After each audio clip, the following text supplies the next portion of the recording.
IDFM 98 de la bande FM. Deuxième partie donc de cette émission avec Michel Moati, Les Retournants. Michel Moati, bonjour. Bonjour.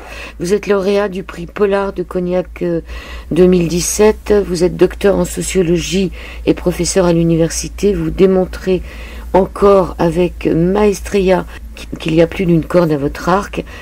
Dans ce nouveau thriller historique inquiétant, vous reconstituez les enjeux de la vie à l'arrière durant la Grande Guerre, la guerre de 14-18, et vous plongez le lecteur dans une atmosphère angoissante où suspicion et délation règnent en maître. Vous avez publié en 2002 La vie cachée d'Internet, c'est ça?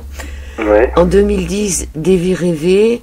En 2010 aussi, L'effet média, pour une sociologie critique de l'information, et ensuite des thrillers, Retour à Whitechapel en 2013, Blackout Baby en 2014, Alice change d'adresse en 2016, Tu n'auras pas peur en 2017, et là, en 2018, Les Retournants. Vous dites à la fin de votre livre que Les Retournants est un récit de fiction, pourtant vous ne l'avez pas tout à fait inventé.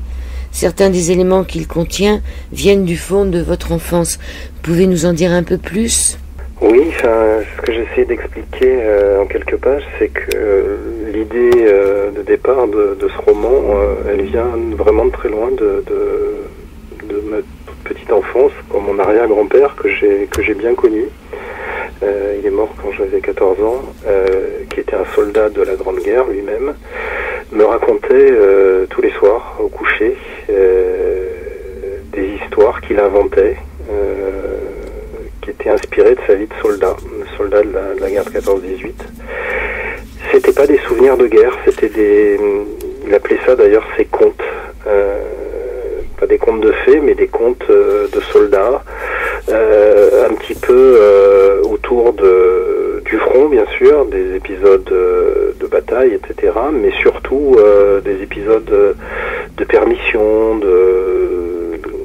je dirais, d'échappées belles qu'il avait avec des camarades de combat dans l'arrière-pays. Alors ça allait de la Somme jusqu'à, on va dire, jusqu'à la Marne, hein, jusqu'à l'est de la France, hein, parce qu'il était de Verdun, Sainte-Ménéhould, jusqu'à Amiens. Enfin, il a suivi un petit peu les différentes affectations de l'armée française. Donc des histoires un petit peu, comment dirais-je, un peu fantastiques, aux lisières du fantastique, partant d'anecdotes de soldats, mais qui tournaient autour d'auberges hantées, de forêts un peu maléfiques, etc., qui étaient sans doute des choses que lui avait plus ou moins lu ou entendu enfant, donc ça remonte vraiment au cœur du 19e siècle, donc des choses liées à des légendes, mais toujours dans un contexte extrêmement trivial, hein, très, très quotidien, de la vie de soldats sur le front, dans la débrouille, dans ces espèces de moments un peu d'attente, un peu perdus que les soldats vivaient entre les différents combats. Voilà, donc je suis parti de ces choses-là qui avaient formé une sorte de j'appellerais ça un fond d'écran narratif, hein, sur lequel j'ai bâti un récit original, hein, qui doit rien si ce n'est les personnages. Je me suis quand même inspiré des personnages qu'évoquait mon arrière-grand-père. En particulier, j'ai gardé leur nom de famille et leur prénom, et puis leur profil psychologique. J'ai gardé grossièrement ce que lui avait ébauché il y a ça plus de 50 ans maintenant. Et voilà, donc j'en ai fait un roman, parce qu'il y a aussi, c'est la deuxième source de ce livre, hein, deuxième source des Retournants, c'est que j'avais envie depuis longtemps d'écrire sur la guerre de 14-18. J'avais envie d'y placer un récit, mais pas un récit forcément de guerre, pas un roman de guerre, un roman qui parte de l'atmosphère de la guerre, mais qui se déroule plutôt à l'arrière, dans ce que les soldats appelaient même les embusqués, les planqués, donc dans cette France qu'on connaît mal finalement, hein, qui était celle de la vie civile pendant la guerre. Et faire un roman sur la guerre de 14, ça me paraissait à la fois très immodeste, hein, très compliqué, quand on a lu Maurice Genevoix, quand on a lu Henri Barbusse, quand on a lu Dorgelès, hein, tous ces grands romans sur 14-18 par des auteurs qui eux-mêmes étaient soldats, Ça me paraissait un siècle plus tard très ambitieux et très immodeste. Donc j'ai gardé le décor, mais j'ai raconté une histoire qui se passe plus à l'arrière, qui est un endroit, il me semble, qui a été moins exploré que la ligne de front. Oui, puis ça parle des déserteurs aussi. Oui, alors les deux personnages principaux sont... j'ai poussé un peu plus loin la trame de mon arrière-grand-père, qui était des soldats en permission. Moi, j'en ai fait carrément des déserteurs, 2 lieutenants français qui décident de... on est en août 1918, hein, donc à la veille de la grande offensive de la Somme, hein, ce qu'on a appelé l'offensive des 100 jours, qui va mener à l'armistice au mois de novembre. Ces 2 lieutenants sentent que ça va mal se passer. Ça fait 4 ans qu'ils sont sur le front, c'est pas des lâches, ce sont des soldats qui se battent depuis 4 ans, mais qui sentent que là, enfin un des deux surtout, hein, qui va être l'élément moteur, va essayer de convaincre son collègue lieutenant, le lieutenant Janssen, de quitter le front avec lui, de retourner clandestinement à la vie civile. Et ils vont tenter leur chance, sentant que, en effet, le lendemain, ça va être sans doute la grande explication et que sans doute beaucoup de soldats français vont laisser leur vie dans les 48 heures qui suivent. Alors Vasseur, c'est un des 2 déserteurs, n'a pas de prénom, lui. Non, c'est Vasseur. On apprend à la toute fin, enfin dans les dernières pages du livre, qu'il a en effet un prénom, mais tout le monde l'appelle Vasseur. C'est aussi une manière, je crois, enfin j'avais envie de le rendre un petit peu impersonnel, que ça soit pas tout à fait une personne, Vasseur, que ce soit pas quelqu'un qui a un nom et un prénom. C'est plus une entité qu'un homme. Il va s'humaniser à la fin, malgré son côté, on va s'apercevoir que les deux, c'est lui le monstre, hein, c'est lui l'élément moteur, mais aussi l'élément ultra violent du couple de déserteurs qu'il forme avec Adrian Janssen. À la fin, il va retrouver un prénom. Adrian Janssen, on peut dire que c'est lui qui écrit l'histoire. C'est pas le narrateur, parce que c'est pas un livre qui est écrit à la première personne, mais c'est l'élément, on va dire, c'est le personnage central au sens où l'histoire s'articule autour de lui, qu'il est un peu aussi celui qui contemple l'œuvre, entre guillemets, de Vasseur. Vasseur est vraiment l'élément moteur, hein, c'est lui qui décide pendant toute la première partie du récit, c'est lui qui prend les commandes de cet équipage de déserteurs. Mais Janssen est un peu le scribe, le racontant, c'est lui qui raconte l'histoire. On voit souvent l'histoire se dérouler par ses yeux. Il y a aussi d'autres personnages, il y a ce qu'on appelle le chien de sang, c'est ce François Delestre. Oui, c'est un capitaine de gendarmerie qui travaille depuis le début du conflit, depuis 4 ans, donc depuis 1914, à traquer les déserteurs. C'est sa spécialité, c'est un gendarme, capitaine de gendarmerie, donc de la prévôté d'Amiens, et qui s'est spécialisé dans la traque des déserteurs. Et jusqu'à présent, il n'a jamais échoué. On le voit avec un de ses officiers supérieurs, un colonel au tout début, qui lui confie la mission de retrouver ces 2 déserteurs, ces 2 lieutenants. En plus, c'est pas des soldats anonymes, c'est 2 lieutenants, 2 officiers. Donc il faut absolument les retrouver, et l'état-major confie à François Delestre, le chien de sang, la mission de les retrouver morts ou vifs, comme on disait dans les westerns. Et on sent même que l'état-major serait pas contrarié à l'idée qu'il les ramène plutôt morts que vifs. Alors, est-ce que ça existait vraiment à l'époque, ces chiens de sang?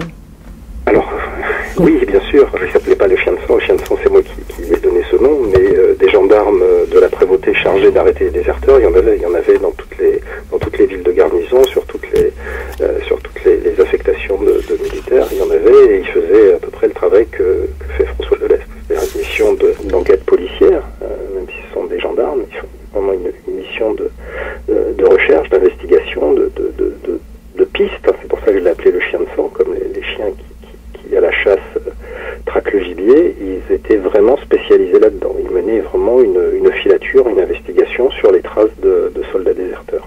Et beaucoup en ont ramené, et souvent les conduisaient au poteau d'exécution.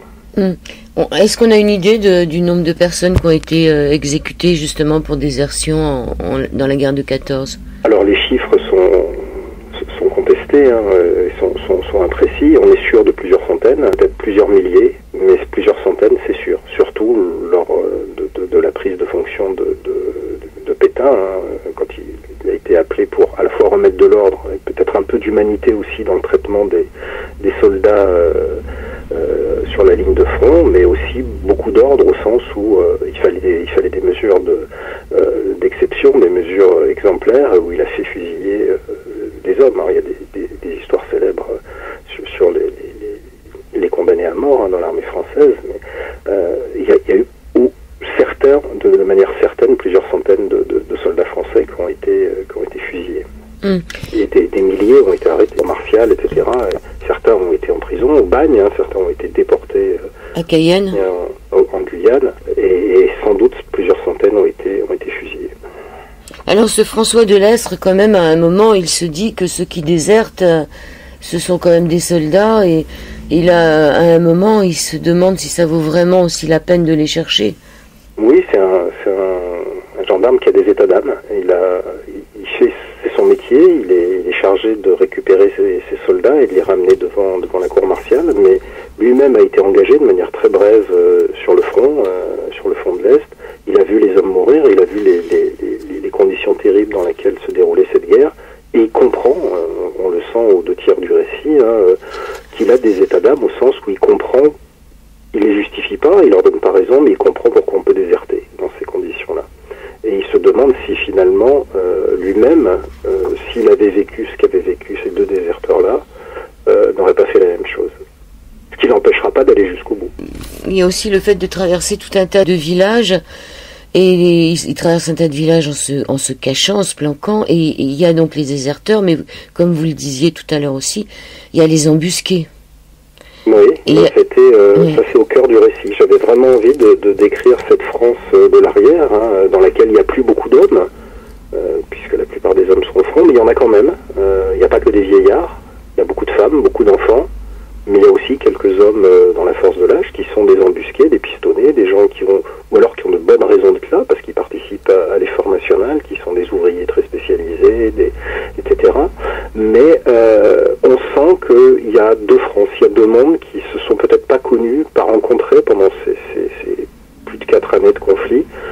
Un monde de l'arrière qui finalement vit presque normalement. C'est pas une guerre totale comme le sera la guerre suivante, où il y a l'occupation, où chaque citoyen est concerné par la guerre. À l'arrière, mis à part que les hommes sont en train de combattre et sans doute pour beaucoup de mourir, à l'arrière on vit normalement. Il y a les cafés qui fonctionnent, les magasins restent ouverts même si on manque de beaucoup de choses, la vie continue rythmée par les saisons, l'industrie continue même si il y a des industries prioritaires, etc. Il y a des spectacles le soir dans les cabarets, l'alcool coule à flot, et puis on voit aussi tous les travers d'une société. C'est la fin c'est le début vraiment de la modernité, la guerre de 14. C'est là où on entre vraiment dans le XXe siècle, première guerre industrielle, etc. Mais on entre aussi dans une société confuse. Par exemple, on voit que l'arrière, c'est aussi une société dans laquelle les petites filles se prostituent, ou des jeunes filles se prostituent. On est sur des règles morales qui sont extrêmement flexibles parce qu'il y a la guerre. Et qu'on survit à l'arrière, dans des conditions qui sont pas si terribles que ça, dans les zones qui n'étaient pas occupées par les Prussiens et les Allemands, ce qui est le cas de la zone que je décris, qui est la zone le sud du département de la Somme, juste de Amiens à Ville jusqu'à l'estuaire, qui n'a pas été occupée par l'armée allemande, où on vit au rythme des verreries, des cultivateurs, des cabarets, il y a des spectacles de French Cancan le soir extrêmement misérables, miséreux, des copies de ce qu'on pourrait trouver dans les grandes villes, mais on s'amuse, on chante, on boit, on aime, etc. dans ces villages, comme si la guerre finalement, et même d'un point de vue sonore presque, la guerre est une sorte de bruit de fond.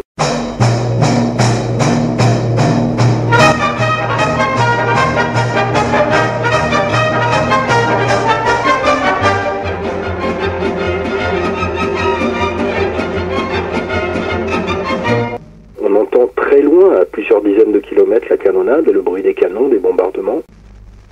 Mais là où on entend les oiseaux, on entend les animaux. C'est aussi un roman qui est très proche de la nature. Il y a une vraie... Les deux déserteurs vont se remettre à vivre, non plus au rythme du couvre-feu, de la guerre, des assauts, des offensives, mais au rythme de la nature.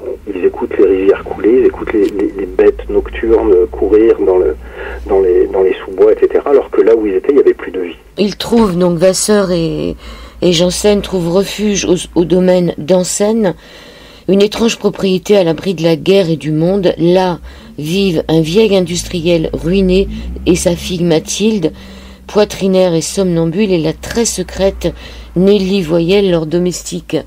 Ils arrivent dans un endroit où ils vont se planquer en faisant semblant qu'ils vont ouvrir une clinique. Enfin bon, ils se font passer pour des médecins. Et donc ils vont rester dans ce domaine. Et il y a aussi l'histoire de la Hire.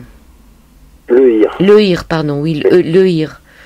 Ouais. Alors oui, là on entre vraiment dans la deuxième partie du roman où on a quitté la guerre, on a quitté le front. Nos deux lieutenants sont devenus des médecins. Ils ont trouvé des papiers d'identité de 2 médecins militaires, 2 majors. Ils se font passer pour des médecins en mission de prospection. Ils cherchent une clinique pour y établir des soins. Et ils sont donc hébergés par un vieil aristocrate, un maître verrier, qui exploite donc les domaines. Alors c'est vraiment une zone que je connais bien. Pour être tout à fait honnête, c'est là où je suis né. Je viens de cette vallée que je décris dans la Somme. C'est vraiment mon pays natal, donc je le connais bien. C'est un endroit qui est parsemé de verreries. Il y a beaucoup de bois, beaucoup de rivières, donc on a utilisé les ressources naturelles pour fabriquer du verre depuis le XVIIe siècle. Et donc cette maisonnée, là, le vieux monsieur de Givray et sa fille Mathilde vont accueillir ces deux médecins dans leur propriété. Et on va là tomber dans une autre ambiance qui est celle, on quitte l'ambiance de roman de guerre, de roman même de presque picaresque, de road movie presque, où les 2 soldats étaient en fuite, dans un roman d'atmosphère qui va, je dirais, flirter avec le fantastique. Il y a ce personnage, le Hire, qui est un magnétiseur, une sorte de spirit, quelqu'un qui est capable de faire des passes magnétiques, etc., on voit qu'il flirte avec le surnaturel. C'est quelqu'un qui est capable de communiquer avec les esprits, etc., et dont Mathilde, la fille de la propriété, est très entichée. Elle n'est pas amoureuse de lui, mais elle est amoureuse de sa science. On sent qu'elle est très conquise, et elle suit des séances hebdomadaires avec Monsieur Le Hire, des séances de spiritisme où elle est hypnotisée. Elle pense que ça fait du bien. Alors elle est poitrinaire, elle est tuberculeuse, elle est souffreteuse. On sent qu'elle est pas en très bonne santé, et elle pense que la science de Monsieur Le Hire peut lui faire du bien. Voilà, donc c'est un personnage un peu singulier, un peu inquiétant aussi, qui est là dans le domaine et qui va d'une manière ou d'une autre entrer en conflit avec les 2 soldats, surtout avec le lieutenant Janssen, oui, qui, on le devine assez vite, tombe amoureux de Mathilde, ou en tout cas tombe amoureux des possibilités qu'offre Mathilde et le château et la perspective de rester dans cette maison à l'écart de la guerre. Ouais. Il se planque, Janssen, pour voir ce qui se trame entre ce fameux Le Hire et Mathilde, et il entend une conversation. Il dit: je l'ai entendu comme je passais tout à l'heure sans vouloir entendre, monsieur Le Hire, lorsque vous étiez dans votre vestibule. Eh bien, fit Mathilde sans avoir l'air irritée par cette indiscrétion, je l'ai entendu prononcer cette expression singulière, complicité des âmes. Qu'est-ce que cela signifie exactement? Et Mathilde lui dit: non, pas complicité, mais conspiration des âmes. Vous pouvez nous en dire un petit peu plus, Michel Moati, sur cette conspiration des âmes? Non, hélas, je n'en dirai pas beaucoup plus. J'ai essayé c'est des choses que j'ai trouvées dans mes vieux manuels de sciences occultes du début du siècle, qui faisaient partie des ouvrages sur lesquels je me suis documenté, pas seulement des ouvrages de guerre, des choses un peu à la... j'avais déjà utilisé le livre d'Alan Kardec, le livre des esprits, médiums, dans Blackout Baby. Là, je m'en suis aussi un petit peu inspiré. Ça veut pas dire grand chose. C'est du jargon. J'appelle ça du jargon de spirit, un petit peu dans la supercherie, mais qui était très à la mode. L'occultisme était très à la mode à cette époque-là. Et c'est une manière un petit peu de tourner en dérision aussi, et de montrer 2 mondes, le monde très finalement trivial d'Adria Jansen, qui est un idéaliste, mais pas un idéaliste fumeux. C'est quelqu'un qui est plus dans l'humanisme, voire dans le combat politique. En tout cas, il l'était avant la guerre. Et puis ce monde un petit peu ténébreux du spirit qui est Monsieur Le Hir. C'est une sorte de combat de coq aussi entre Le Hir, qui représente un petit peu le monde nocturne, le monde des esprits, et Adrian Jansen qui lui veut, dans le monde solaire, dans le monde de la journée, conquérir Mathilde. Donc cette absurdité inventée par Le Hir pour investir l'esprit de Mathilde, cette ridicule conspiration des âmes qui se mettait en route. Il y a aussi une partie, les revenants, c'est pas uniquement... non, c'est pas les revenants, c'est les retournants, votre livre. Les retournants, c'est ceux qui reviennent chez eux, qui ne continuent pas la guerre, mais il y a aussi une histoire de revenants après aussi. Tout à fait, c'est pour pas employer ce mot que j'ai choisi ce mot de retournant, pour pas utiliser le mot revenant qui était vraiment connoté fantôme. Je voulais que ça soit évoqué, mais pas dit de manière aussi nette. En effet, les retournants, c'est d'abord les déserteurs, ceux qui rentrent chez eux.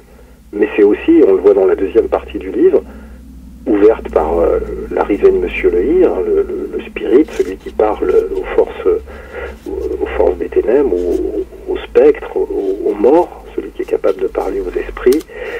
On entre dans quelque chose qui est, je le disais tout à l'heure, presque un roman fantastique. Et on va s'apercevoir que peut-être il y a des apparitions, des choses qui commencent à hanter le domaine. Alors est-ce que c'est dans la tête des personnages?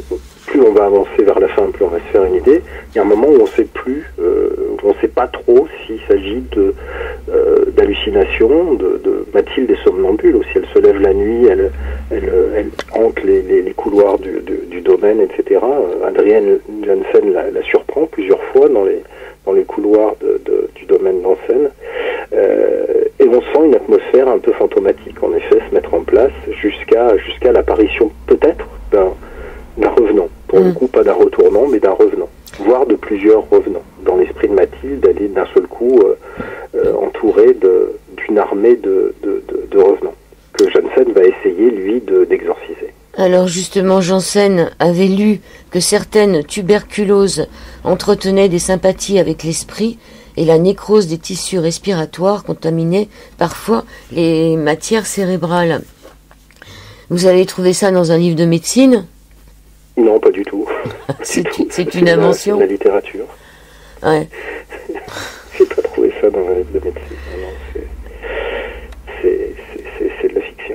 D'accord, donc on pourrait penser qu'elle a des hallucinations, mais il y a aussi le fait qu'il prenait de l'opium à l'époque.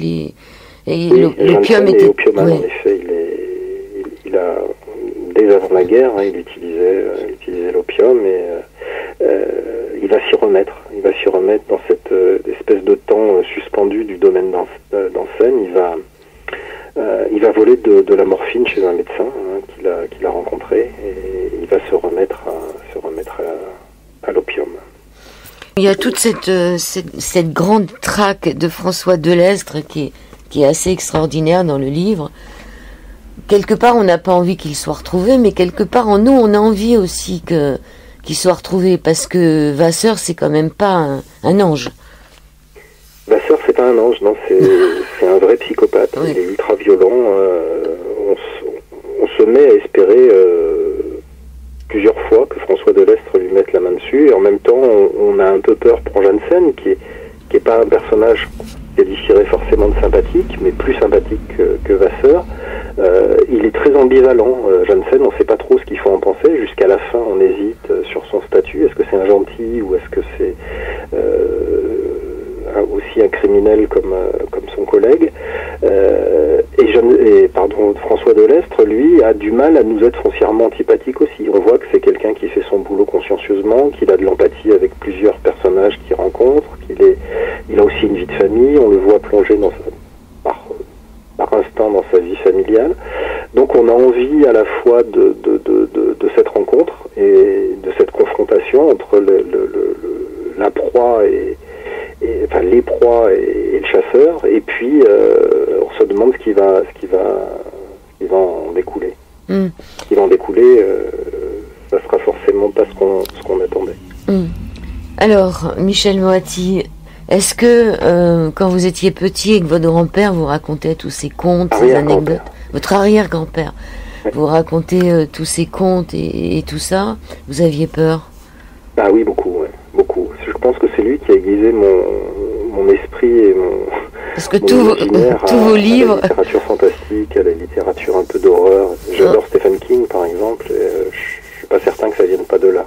Ces mondes intercalaires entre le réel et le totalement fantastique, comme c'est si bien les décrire Stephen King, je trouvais ça déjà dans les ce que mon arrière-grand-père appelait ses contes. Ouais, ce monde un petit peu instable, hein, où on n'est jamais trop sûr de la réalité de ce qu'on vit. Oui, c'est venu de là, indiscutablement. Est-ce que vous étiez le seul à qui il racontait ses contes? Est-ce que vous aviez des frères et sœurs? J'ai un petit frère, mais il était trop petit pour en profiter. Il n'a pas bénéficié des contes de mon arrière-grand-père. Je pense que j'étais son seul auditoire, son seul auditeur. Et ça vous a permis d'écrire tout un tas de livres, dont Tu n'auras pas peur, qui est l'avant-dernier. Il y a toujours ce côté aussi peur dans vos livres, les peurs profondes qu'on a tous en nous. Oui, en tout cas, il y a une forme d'angoisse, d'inquiétude. Les personnages sont assez peu apaisés dans mes livres. Je le reconnais volontiers. Déjà dans Retour à Whitechapel, l'héroïne Amelia Pricklow était hantée par la mort de sa mère. Dans Tu n'auras pas peur, l'héroïne très contemporaine, qui est une jeune journaliste d'aujourd'hui, est hantée par des tas d'angoisses qui la traversent et qui l'empêchent pas d'avancer, mais qui l'empêchent de se définir totalement comme une femme, hein, comme une femme de son époque, où il va falloir qu'elle lutte pour... et on voit que dans les dernières pages, elle y est sans doute arrivée. Sans doute, oui, il y a une part d'inquiétude et d'angoisse dans les livres que j'écris. Ouais. Dans Alice change d'adresse aussi. Ah oui, sans doute, je dirais peut-être que c'est celui dans lequel c'est le plus manifeste, où on est là, vraiment, c'est un roman écrit à la première personne, dans la tête d'Alice Hoffman, qui est une jeune femme terriblement meurtrie par un deuil, et qui va vivre quelque chose à la fois d'abominable et de fantastique au sens propre. En tous les cas, vous êtes prolifique, hein, vous en faites un pratiquement tous les ans, de romans. Je ne sais pas si ça va se poursuivre. Mais... Et vous êtes déjà dans un nouveau? Je suis dans un projet. Dans un projet. Encore un livre qui est déjà un projet, oui. Vous nous emmenez en Angleterre encore? Non. Non, je crois que si je reste sur ce projet-là, ce sera un roman français. J'ai écrit 2 romans anglais, puis un roman français, puis un roman anglais, puis un roman français, et là je crois que je vais doubler, je vais faire 2 français de suite. D'accord. Alors, Les Retournants de Michel Moati est publié à HC Édition. Qu'est-ce que vous pourriez dire pour juste terminer l'émission? Le pitch, il tient à la phrase de couverture, hein, l'enfer va commencer quand il quitte le front, ce qui semble un paradoxe, hein, l'enfer peut commencer ou l'enfer va commencer, je me souviens plus ce qu'on a mis. À août 1918, ils ont fui le front, le cauchemar va commencer. Le cauchemar va commencer. Ouais. Je trouve que c'est une bonne manière de résumer le livre, hein, parce qu'on a l'impression que le cauchemar c'est la guerre, et que finalement le cauchemar ça va s'avérer être l'arrière, la zone calme du pays, du territoire, va être celle où le cauchemar pour Vasseur et Janssen va véritablement commencer. Alors qu'ils sortent de 4 ans de guerre. Ouais, c'est-à-dire le fait de fuir, c'est encore pire. De fuir et de rencontrer toutes ces contingences qui font que Vasseur va se révéler ce qu'il était déjà, hein, un criminel, un psychopathe, un tueur froid et ultra violent. Oui, mais est-ce que c'est pas la guerre qui l'a rendu comme ça? Sans doute, mais c'est pas dans la guerre qu'il l'a extériorisé finalement. Si, il l'avait commencé, mais il va aussi l'importer, je dirais, dans la vie civile. C'est ça qui est terrible. C'est aussi, j'avais envie d'écrire un roman aussi qui soit un peu ce que Voyage au bout de l'enfer ou Apocalypse Now était pour les Américains sur le Vietnam. Voir que la guerre, c'est un trauma qui va au-delà de la guerre, qui va après la guerre. Oui, ça change les hommes. Ça change les hommes, et souvent dans le mauvais sens. Ça en fait, la caricature, c'est de dire ça en fait des machines à tuer, mais ça en fait surtout des êtres brisés, mutilés de l'intérieur. Pas que seulement des gueules cassées, aussi des âmes cassées. Voilà, on terminera là-dessus, pas sur la conspiration des âmes, mais sur les âmes cassées. Je vous remercie beaucoup, Michel Moati. Les Retournants, publiés aux éditions HCC. Merci beaucoup. Merci beaucoup. Merci.